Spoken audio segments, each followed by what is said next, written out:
Supreme court chief justice BR గవాయ్పై ఒక న్యాయవాది boot విసరడం దేశమంతా చర్చనీయాంశంగా మారింది. దేశవ్యాప్తంగా న్యాయవాదులు ఆందోళనలు చేస్తున్నారు.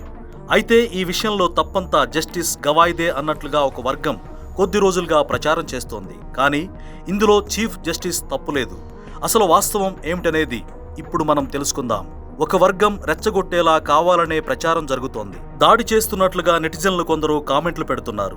మధ్యప్రదేశ్లోని జవారీలో 7 అడుగుల విష్ణుమూర్తి విగ్రహాన్ని పునర్నిర్మించి తిరిగి ప్రతిష్ఠించే విషయంలో సుప్రీంకోర్టులో ప్రజా ప్రయోజన వ్యాజ్యం దాఖలైంది.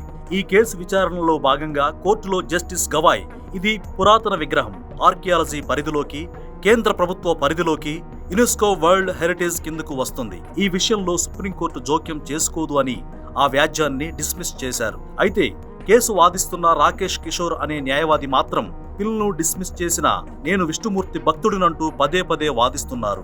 అప్పుడు చీఫ్ జస్టిస్ ఈ విషయంలో ఏమన్నా జరగాలని మీరు విష్ణుమూర్తికి ప్రార్థన చేయండి అని మాత్రమే అన్నారు. అంటే అక్కడ జస్టిస్ గవాయ్ ఉద్దేశం ఏమిటంటే కేంద్రం, యునెస్కో, ఆర్కియాలజీ జోక్యం చేసుకుని విష్ణుమూర్తి విగ్రహాన్ని బాగు చేయించి పునర్నిర్మించాలని. వెంటనే రాకేష్ కిషోర్ జస్టిస్ గవాయ్ మీదకు బూటు విసిరారు. అదృష్టవశాత్తు అది తగల్లేదు. అయితే ఆయన సనాతన ధర్మం గురించి ఎగతాళి చేశారని, మీ దేవుడినే అడగండంటూ వ్యంగ్యంగా మాట్లాడారని ప్రచారం చేస్తున్నారు. అంతేకాదు సుప్రీంకోర్టు చరిత్రలో దళితుడు చీఫ్ జస్టిస్ అవలేదు. మొదటిసారిగా జస్టిస్ గవాయ్ బాధ్యతలు చేపట్టారు. దళితుడు కావడంతో, అది మొదటిసారి కావడంతో కొన్ని వర్గాలు ఓర్చుకోలేక ఇలా దళితుడిపై దాడికి పాల్పడుతున్నారని మరో వర్గం వాపోతోంది.